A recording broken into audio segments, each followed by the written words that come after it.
was wondering if all the JFK files would be released. Because Trump, I think, was a big purveyor of JFK assassination, conspiracy theories, Testing. Testing. A lot of distractions. and now he's part of the problem with keeping the files closed.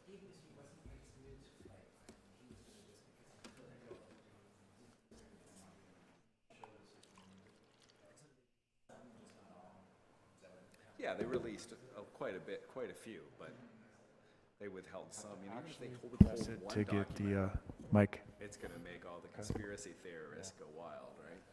I mean, have we? Doesn't matter how many they withheld, as long as they withheld one. Has there been any revelations? Not that I've seen. Not that you've seen.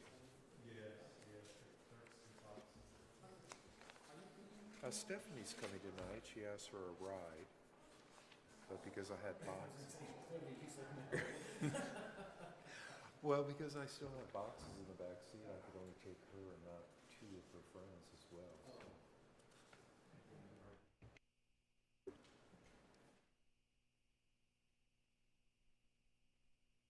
I think she's not. I think she went camping. And Rob is coming. He didn't say.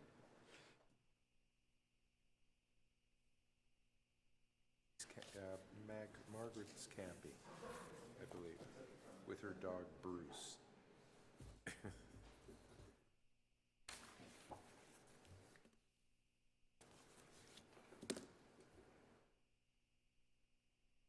Is there any way we could test these now, or?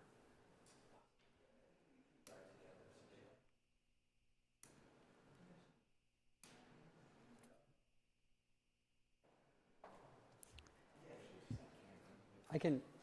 Oh, she can. Can you hear can you hear me okay here, Richard? Yeah. Is this fine? Can I hear you through here? Yeah, can you hear me? I could hear you there, Okay. but I don't think through here. How about with those? These are the Okay. ones. The plan was after the meeting. But then my boss decided that we would have a meeting on Saturday, so now I'm staying. So you're not camping? Not this weekend. In the next couple of weeks, I will get out there, but yeah, I was gonna leave after the meeting. I was a little concerned because it was only going to be you and Bruce, and you know. It will just be me and Bruce, but he's very protective of me. We have some water. But you're welcome to join. Are you a camper? I used to be a great now, there's things you just fade away. Like I used to ride horses a lot, but don't anymore. So Well, if you ever get the desire, you're welcome to come out. camping or riding horses? Well, both, but riding horses. Or just to feed one some carrots. Yeah, I'd like to do that. Yeah, I'll have to think about that one. I would enjoy doing that. Just in Okay. Burbank. Well, Okay. Scotty's just in Burbank. In the meantime, you're welcome to come over to swim. I want to. You look like you are living the life. Yeah, I have a gym All now. these fabulous like outside dinners and drinks and like beautiful people. But I tore a ligament doing backstrokes, believe it or not. So the doctor won't let me do this anymore for a while. Yeah, I just could kick. Just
That's not sure. call this meeting to order, the Rent Stabilization Commission meeting. Commissioner Topchian, would you like to lead us in the Pledge of Allegiance? Thank you, Chair. Allegiance to the flag of the United States of America and to the republic for which it stands, one nation, under God, indivisible, with liberty and justice for all. Thank you. May we have a roll call? Commissioner Maggio? Commissioner Gregoire? Present. Commissioner Topchian? Here. Commissioner Charity? Here. Commissioner Buckles? Present. Vice Chair Bergstein? Present. Chair Kerpies? Here. And do we have approval, or do I have a motion to approve the agenda? I move approval. Second? Second. And all in favor, say aye. Aye. All opposed? Motion approved. Has everyone had a chance to, to review the minutes from last meeting? The October 12th meeting? I had emailed in an addition/correction. I don't know if it got included in the ones, I don't see a revision in our packet. That was in my comments on, during commission discussion, one of the items that I brought up was that a landlord needs to have the ability to opt out for any reason or no reason from their previously having approved the short-term hosted housing. And Commissioner Gregoire, in his comment to respond, brought up that if it would be considered a housing service, that if a landlord were to do that, a tenant might be able to then go for a reduction. Do you in happen to rent. have text that we could possibly amend into this? Or, yeah, would you want to just read in, if you emailed it to Laura, she was out on a family emergency this week, so we didn't get that email if it went to her. But if you were able to just read it into the record, perhaps we could do a approved as amended? Or we could wait until next Just meeting? give me a second to make Okay. to make it short. Landlords ought to have the right to opt out of prior approval of allowing for short-term hosted housing. And then Commissioner Gregoire, did you want to, your comment? Yeah, I guess I did. I guess I did comment that that permission, once landlord grants permission, it would become a housing service, and the removal of that housing service would be a substantial reduction that could entitle a tenant to a rent reduction. So are you Yeah, we calling, those are two separate comments, I believe. So I guess it's fine adding those in. Yeah, we can go ahead and add those in, and we'll consider that the revisions. Any other changes to the minutes? Chair Kerpis, now I remember, I didn't email anything to staff, but I remember I made comments about my concerns over safety and security issues when short-term rentals become legal in the city, and that were kind of my concern, how we handle issues related to safety and security when people come into the neighborhoods, to our new buildings from all over the place. So, It's really hard to hear you, actually. In the microphone, we can't hear you. I can hear me actually really loudly. I raised some concerns about possible safety and security issues related to legalizing short-term rentals in the city, and then a lot of people from all over the world will be coming to our neighborhoods. So it's just a concern that I raised. I just want to have it reflected in the comments that I made. Do we have incomplete minutes that maybe could come back? So your concern over safety of having non-residents coming into Non-residents the coming west. to the neighborhoods, to West Hollywood, to our cities. Okay. Any objection to that being added? No. Any other additions or modifications? All right. Is there a motion to approve the amended agenda? I'd move to, not the agenda, the minutes. I would move Minutes, to I'm sorry. approve the minutes as submitted as amended. Second the motion. All in favor? Aye. Aye. Any opposed? All right, the amended minutes have been approved. Good luck. Now we'll move on to public comments. Do we have any public comments? No. All right. Directors, managers report? Thank you. Good evening. A couple things to look forward to. On this Monday, October 30th, there is a special event. It's the Annual Congress of Commissions and Advisory Boards, and all should plan to attend. It is at the West Hollywood Library here, Council Chambers, 6 o'clock on Monday. So 6 o'clock to 9, all commissioners and board members should plan to attend that event. The November 9th meeting, which would be the next meeting of this commission, we do not have an item at this point, but we are looking and we're planning an item for the commission. So we should plan on that meeting, having that meeting. The December 14th meeting, we do have a note on here that would be a study session on SCEP. And during commissioner comments, perhaps we could hear if that is a go or not. If not, we could also look at another item for that night. December 28th has been canceled by the commission, so that wraps out the meetings for this year. Thank you. Are there any questions for the manager? Seeing none, we will move to commissioner comments. And should we start with, if we'll be ready for the SCEP? Yeah, I have visited a study session with the city of Los Angeles, and it was really informative, and they had a great presentation. So I'm in contact with 2 of the inspectors and seeing if I can get one to join us that evening and give us the presentation, or at least get my hands on it. But best case scenario is I'm trying to nail down someone to visit us that evening and give us a presentation on SCEP, one of the inspectors from the city of Los Angeles, and also looking into getting some presentations or materials from other municipalities in California that have this in their jurisdictions, and that's where I'm at. Great, thank you. Any other comments? Yes, I would like to report that tonight I had the pleasure of visiting the new Avalon building, apartment building on Santa Monica Boulevard. It's beautiful, and the developers, the builders, the city should all be very proud of what they all created, especially I believe 72 affordable units, which is, of course, outstanding. And I hope that all of you have an opportunity to stop in. I'm sure you will all get private tours if you ask. And that's what I have to report. Any other commissioner comments? All right, let's take a moment to welcome my mom, Donna, in the audience, and my Aunt Carol, who are here visiting from Oregon for the week. They're spending a couple days with me and then going off to visit my other aunt in Palmdale tomorrow. And just wanted to just do a shout out to them. Mrs. Kerpes is here tonight. Kinda, Mrs. Fitzgerald. I want to talk to you later.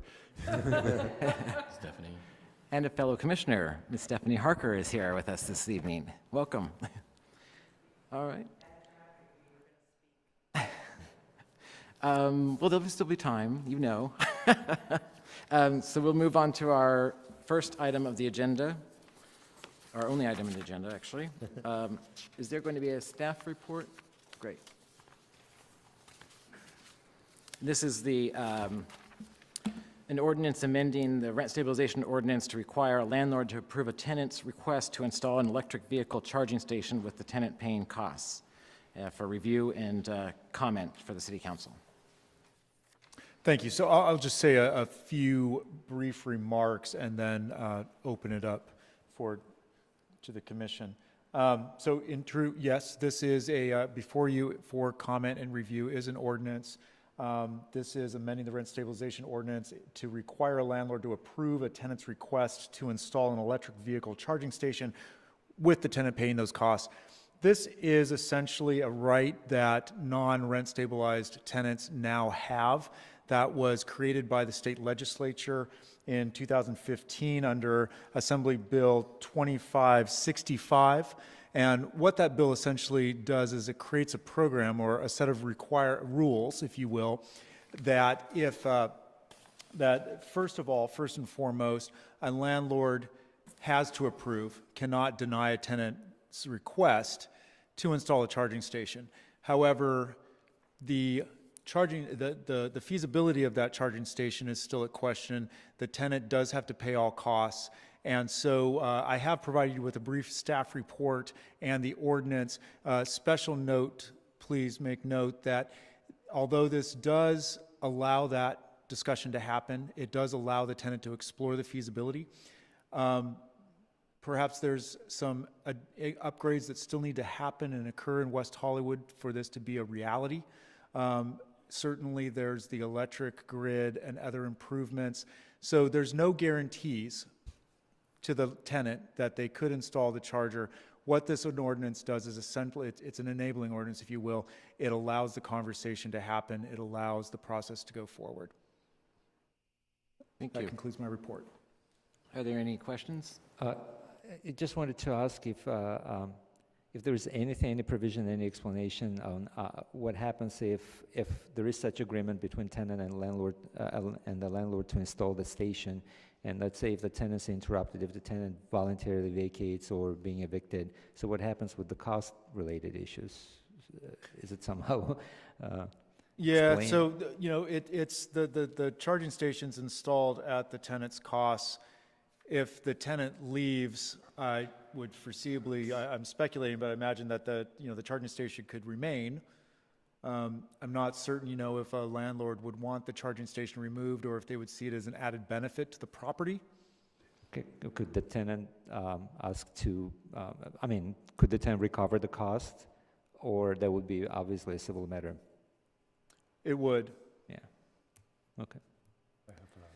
I have a question on that note. That's one of the things that kind of occurred to me as well, because typically in real estate law and landlord-tenant law, if there's a sort of permanent fixture that's applied to a residence, it needs to stay with the residence. And so I'm not sure if this would be considered a permanent fixture.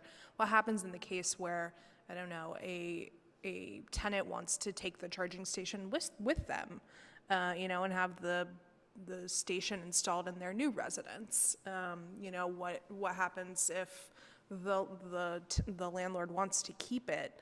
It seems like there's just a lot of possibility for conflict arising out of these regulations that needs to be foreseen. Well, good evening, Jonathan Hollow, staff attorney. As the ordinance provides, the tenant is required to enter into an agreement with the landlord, and that includes installation, use, maintenance, and it also an obligation for the costs regarding damage, maintenance, repair, removal, and replacement of the charging station. So this is all agreed upon beforehand and creates contractual obligations between the landlord and the tenant. Now, as Peter pointed out, if something's decided on after the fact, the landlord wants to keep it, the tenant is fine with leaving it there, they can agree to that. And I'm sure that'll happen if people start to take advantage of this ordinance. But the original agreement puts this all on the tenant, and he or she is going to be required to remove it when their tenancy terminates. Okay, so what happens? I'm still just seeing a bunch of legal problems that can arise out of this. What happen? I mean, is someone reviewing the contract to make sure that the agreement contains all of the necessary terms, that all of the potential conflicts that could happen in the middle or at the end, that those are hammered out? Do you mean within the city? Anyone. I mean, someone has. What happens if they don't come to full agreement on terms? They say, like, okay, sure, you can install this, and they install it, but all of these terms aren't provided for. The idea, I think, was that they're supposed to be agreed upon at the outset, but who's ensuring that that happens? So the goal of this ordinance is to apply a right to rent-stabilized tenants that non-rent-stabilized tenants otherwise have. Right. So we stayed within the provisions of the ordinance and didn't go farther beyond that. At this point, I don't believe that we've contemplated the city being a part of that review, and we've seen it that this would be something that would be picked up between the tenant and the landlord. Commissioner Bergstein, you had some questions? I did. One of your comments was that while this is starting the conversation, it's not necessarily guaranteed that tenant would be allowed to. And you mentioned because of electrical grid. I'm not sure I know we've had issues with providing electricity in the state of California in the past. I'm not sure that's part of the conversation now. So can you maybe expand upon why you made that particular comment? Yeah, the UCLA's Luskin Center has done a number of studies on the west side on feasibility, and on the west side being an early uptake market for electric vehicles. And that was one of the key questions that was still outstanding. And I know at one point, not too long ago, that Southern California Edison also saw that there could be a potential for a greater amount of electricity to come through the grid to specific buildings if in fact you have, if you will, a scattered site charging with chargings at each building throughout the city or throughout the greater grid. So I'm not suggesting that I know that it needs to be updated and upgraded, but that I wanted to predicate this discussion on the fact that there's no real guarantees here. What this law really does is it enables the conversation to happen, and it gives the tenant the ability. The landlord cannot say no, essentially is what this ordinance does, is the landlord simply cannot say no to the tenant. They have to allow the tenant to go through the process and see if it's going to work.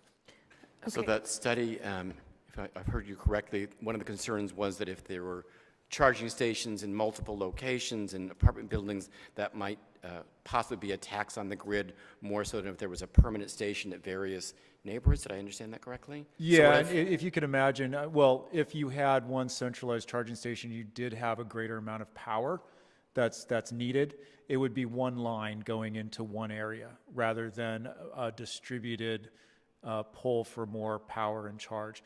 Now, you can imagine I'm a little bit, this is sideline information that I know and understand because I was part of these studies in the past, but I'm certainly not an authority on the matter. I'd be happy to provide you with the studies if you wanted to look at those. The outtake or the memories that I had was that there could be a potential and that Southern California Edison was planning for it and planning to take steps to address it. Thank you. And Commissioner Maggio? Can I ask a question that's related to Sure. what he was just talking about? So this is another issue that I've had with this. It requires the conversation to happen. It requires the landlord to say yes. But the landlord still gets to set the terms for how such a device would be installed. What if the landlord constructively inhibits the installation of one of these by putting excessively onerous requirements on the tenant? Is that something that's subject to some sort of dispute resolution? There's nothing specific in this ordinance, but this is part of the rent stabilization. This will be part of the rent stabilization ordinance if it's adopted by council. And there are remedies within the rent stabilization ordinance: judicial, administrative, and then the city also does offer mediation services. So obviously at this point, we don't know what kind of response the city will get and how those disputes will be resolved because it's new. Well, not new for non-rent stabilized building units, but I don't know. I'm not aware of any issues yet among those properties. Okay, and one last question related to that. It is just bringing it's bringing rent stabilized units in line with the law on non-rent stabilized units. Why were they originally exempted? I don't know the answer to that question. I think it is, I really don't know, but that's why we're doing this. I think I'm done, sorry. Commissioner Maggio, do you still have questions? Yes, Peter, you mentioned obstacles, plural, but we mostly have been talking about the grid. Can you think of anything off the top of your head, other obstacles that? Certainly, building design and buildings. parking layout, parking configuration could be some obstacles. You know, most of our buildings were built at a time long before electric vehicles were ever contemplated, and often, the spaces tend to be small. There's not a lot of, there's some limitations on where you could locate something like this. We don't know what the electrical the quality of the wiring at the building is. So there's a couple of different obstacles that could be in the way of installing an electric charging station. Thank you.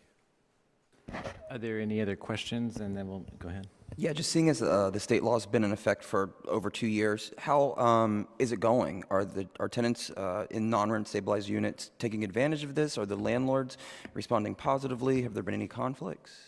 Any indication how it's going? We don't have any information on that. I have a couple questions, and then we'll move into comments as well. I'll kind of merge mine kind of together into one. So I definitely think that this is the type of thing we want to move forward and recommend the council move forward with. I think some of the statistics are that like 80% of the city is tenants, and 70% of that is tenants under rent stabilization. So we're talking a very high number of people who potentially could be easily excluded because the landlord just simply doesn't want to deal with the issue. So having this in effect, I think, is helpful. There are some questions I have. In the staff report, it talks about the installation of an electric vehicle charging station at a parking space allotted for the tenant. But in the state law, it mentions that there's an exception that says that this would not apply, or the state law wouldn't apply if the EV charging station has the effect of, allowing the EV charging station has the effect of providing a leasee its own reserved parking spot. And in that case, it would allow for the landlord to apply an additional rent or an additional charge for that space. I'd want to make sure that we make it very clear, black and white, whether the person is going to be charged for that parking space, and it falls under, because there are very strict rules that we have for whether a tenant has that right or reserved parking spot and it can't be taken away, or if it's just the tenant asks landlord, hey, landlord, can we move one of our 5 spaces that all of us share? Can we make one of those in an electric vehicle? But then all of a sudden the landlord throws on an extra fee to that individual. Whatever the outcome may be, we should plan for that moving forward. The other thing is, I don't see anything in the ordinance that actually connects it with the state law, that links it back to the state law, defers to the state law, and I think we should try to stay as consistent as possible to get rid of some of the questions that may come up. There's a reference to the permitting checklist that's designed or that was created or published by, it says the permitting checklist of the zero emission vehicle in California community readiness guidelines published by the Office of Planning and Research. There's no reference in our ordinance about that or specifically about the law, so I think we should refer that and use that as the standard to be consistent, so that when questions come up like what you're talking about, there's at least a reference point. And I think those are my main 2 concerns. Oh, and then I think we should have a clearer answer in the question that was asked, what happens, or the questions that were asked about, what happens when the tenant leaves? Does the tenant, it seems to me that not knowing real estate law, that the tenant, if they wanted to take the little box with them, they could take the box with them. I don't know, the wires are hanging out of the wall or whatever, however that needs to be handled, but does the tenant have that right to take it away since they paid for it? And in the opposite, what happens when the tenant does leave it? Does that person, is that going to significantly increase the rent for the next unit or the next time that goes out to market? And I think the answer is probably yes, and there's probably nothing we can do about that, but those are the concerns I have. But overall, I think that this should move forward. Are there other comments or questions? I'm finding it just a little bit challenging because in theory, I love this idea. It's moving West Hollywood into the 21st century. And But if the goal is to bring us, bring the rent stabilized units in line with the non-rent stabilized units, I would feel, I feel a little bit uneducated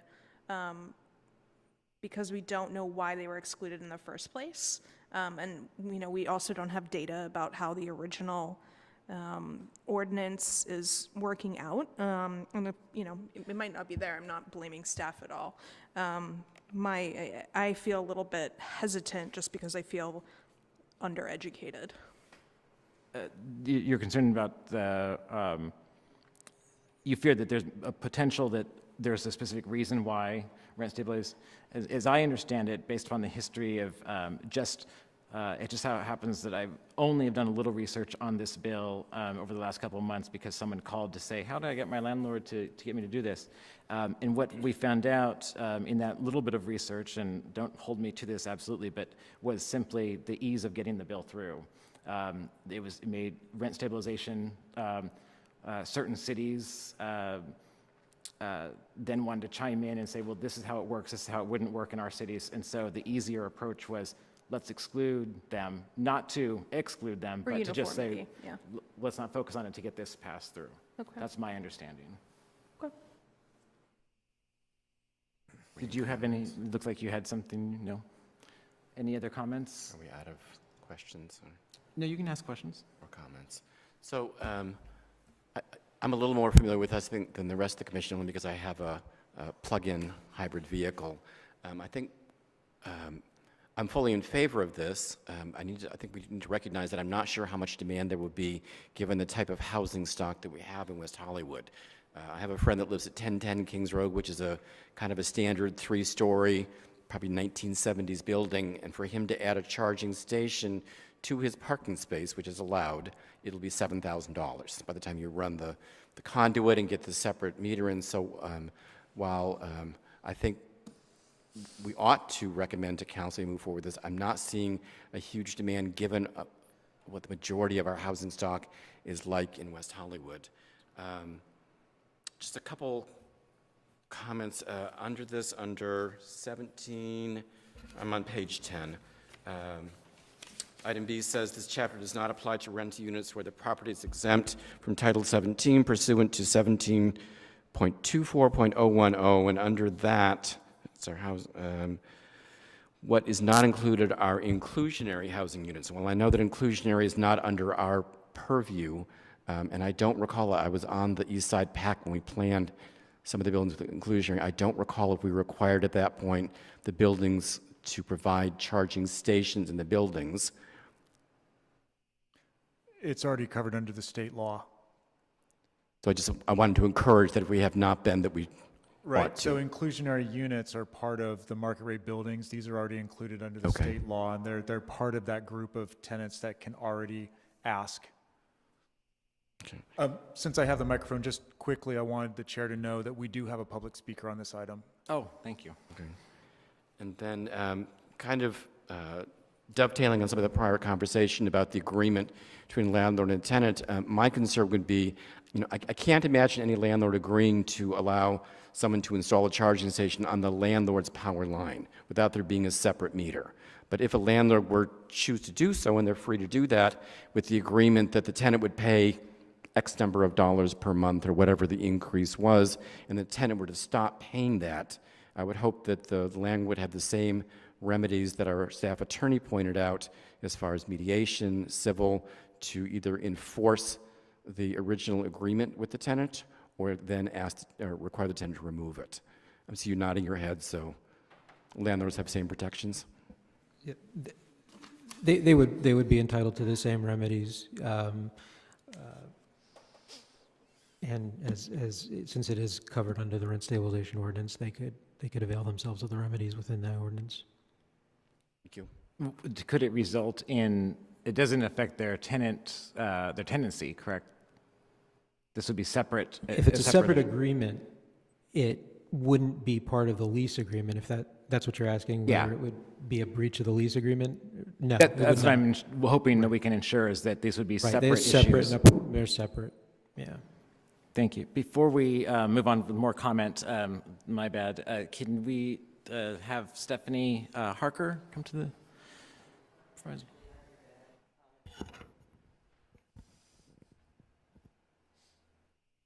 You have 3 minutes. Please state your name for the record. Actually, I thought this was the council format with public comment if you couldn't make it at the beginning. So do you want to finish this topic and then have a public comment? So Oh, you I'm don't sorry. really have one on here? So you do want to speak on this item or not? Well, I could make something up, but no. On the fly. Okay, More electric cars. is it yes, okay right. if we wait then to Yeah, hear? yes, because I just have general comments about some other rent stabilized things, so Okay, my apologies. But it's nice to see you all. And I am Stephanie Harker from City of West Hollywood. thank you. All right, we will continue with our commissioner comments. It's just, this is something new, clearly for us, for the city, but this brings consistency with the state law, and obviously I have no problem supporting this, although I have so many questions after Commissioner Buckles engaged that discussion with staff, and clearly there are so many possible scenarios that we can now think of, but hopefully with the first case, if this happens, the staff obviously will work and provide additional maybe amendment or research or something to address those scenarios or concerns that may come up with the implementation of this ordinance. But I think this is the future, and clearly, you know, I have no problem with supporting it. I like it, and it brings consistency with the existing state law. That's my comment. Jordy? I'm in support of it as well. Being an advocate of the rent stabilized tenants in our jurisdiction, I want them to not be disenfranchised by the state law. I would like them to be part of this experiment as well. And Commissioner, do you have any other comments additional? Any others? No? Commissioner? All right, so just to kind of sum this up, do we all agree that we would recommend the city council adopt or continue looking at this concept? Some of the things that we would recommend is that it more align or somehow link, reference state law to stay consistent, that they take the specific concerns that we have for various scenarios, such as how the agreements can be looked over or possibly reviewed, or maybe even a template, if that's possible, the city could set up, and then also prepare for how we deal with disagreements or conflicts in these agreements. But overall, we think that this is a good idea. Does anyone have anything to add to that, or does that work for you, Secretary Trevor, for the minutes and how we're forwarding this on? Yeah, all right. Then I don't think we need a motion, but if we're all okay with that, then we will. Report and file? Sure. You want to make a report and file motion? Or? Make a motion to report and file. Second? Second. That Commissioner Topchin. All in favor? Aye. Aye. Any opposed? All right. Thank you. Would this be included in just part of the consent calendar under commission and board? No, your comments will be part of our staff report, and we're taking this back to the council at the November 6th meeting. It'll be under the legislative section of the council item. Thank you. All right, and we will move, we will go into, back to commissioner comments. Are there any? Staff comments? Yeah, we skipped public Gonna comments, say- so we should go back. Okay, we'll go back to public comments. I thought this was at the end. Do we have any public comments? I believe we do. Now I understand the confusion. Now that I look at my agenda, you were right. As always, I'm Stephanie Harker, City of West Hollywood. Apologize for not being able to get to the first public comment, but I too was enjoying the tour at the new Avalon Apartments, which are pretty spectacular, way outpriced for anyone I know, but it's a beautiful building. But what I wanted to speak about tonight, and I don't know if this was covered in your commissioner comments earlier, but if anyone saw the article in the LA Times this past Monday, the 23rd, regarding a potential statewide, 2018 statewide ballot initiative that was filed on Monday.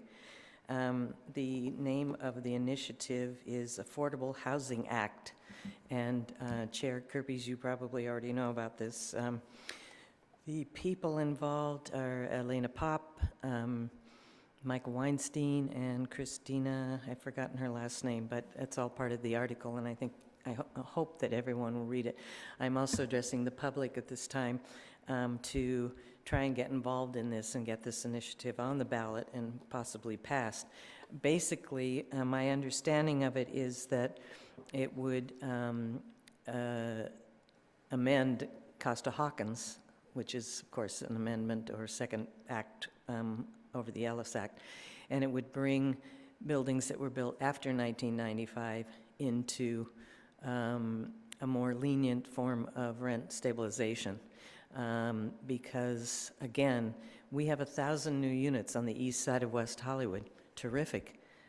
The problem is the one-bedrooms start at $3,100, and the studio is $2,950, plus you pay all your utilities, including water.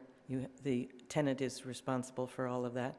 If you want a second parking space, if you're sharing the $3,000 a month rent, that's $150 a month for if they're a couple with 2 cars. If you have a guest and you want overnight parking, that's $25 a night. It's very, very pricey. And again, we have all these great new buildings. We have nothing for middle-income people at this point, and it's a desperate situation. Plus the fact that if they are built, as you know, in past years, there's no rent stabilization on them. So it's a serious, serious problem. The average person is being priced out of living in West Hollywood.